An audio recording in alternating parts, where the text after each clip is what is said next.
Thank you, Lascan Corla, and I welcome the opportunity to contribute to this debate. I think as a former councillor myself and as a former mayor of Fingal, I'd firstly say that we have a tremendously weak local government system, and it's actually not the fault of the local authority members. It's because authority is not has not been provided for local authority members, and as Deputy Lahart outlined, the difficulty is often even when local authority members want something done, they're prevented from doing so by the unelected officials within their local authority, and that has to end. Firstly, I believe in relation to the plebiscite, I think without a great deal more work and a great deal more information being in the public domain, a plebiscite in May for the cities and counties outlined in the provisions that the Minister is bringing forward will be difficult, and thus I think we need to move quickly. I don't think it's impossible, however. I do think that the matter of Dublin City and County needs to be very carefully managed, and while I will really look forward to the debate at any form of Citizens' Assembly or Convention in terms of what they come up with, the underlying principle of my difficulty, and indeed the difficulty of the members of Fingal County Council at the time who rejected the previous ill-thought-out, weak Mayor for Dublin proposal, stands. My difficulty with what was proposed for Dublin is exactly what Deputy Brewin has highlighted, that we would have a Mayor for Dublin who would overrule local authority members, who would, I actually, you know what, there's nothing wrong with our councillors, they don't have authority.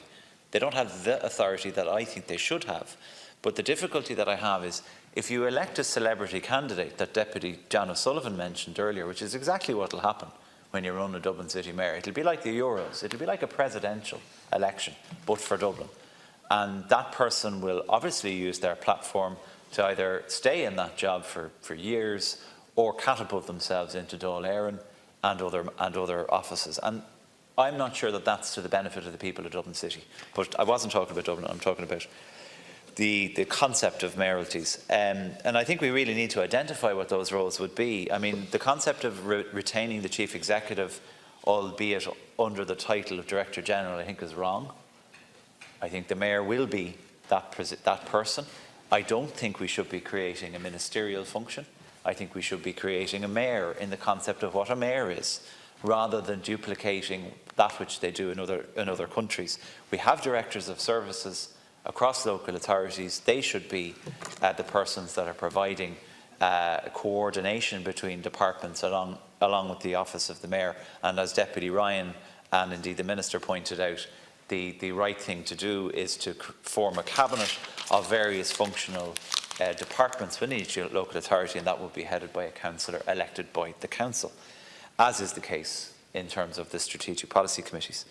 The role and function should be transparent, it should be authoritative, it should be absolute, that decisions are made and decisions are responsible directly to the Mayor.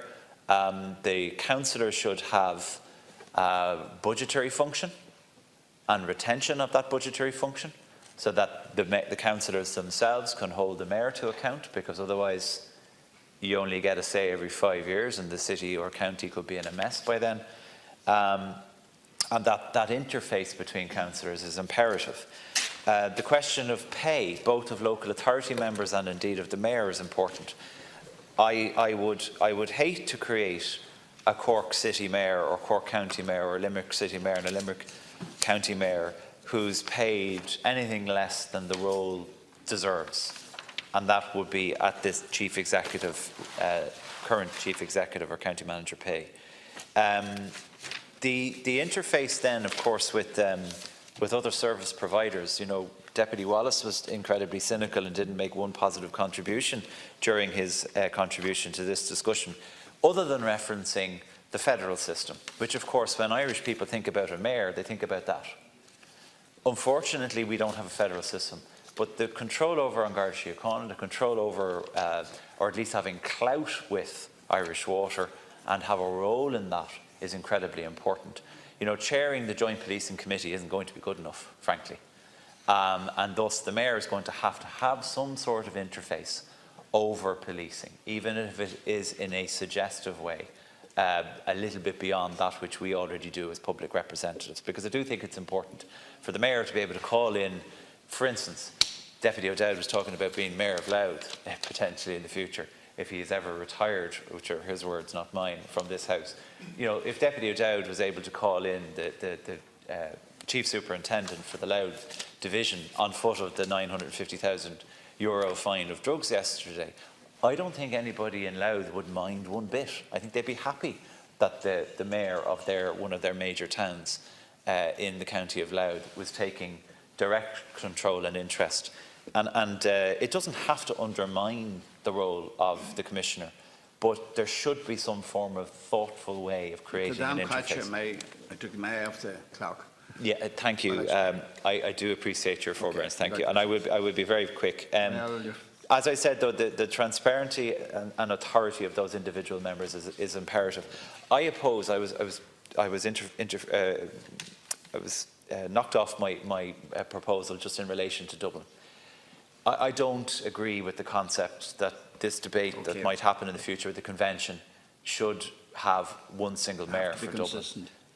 Because I believe it will undermine the local authority system that we have put so much time and effort into nurturing for the last 15 years. Thank you. 25 years.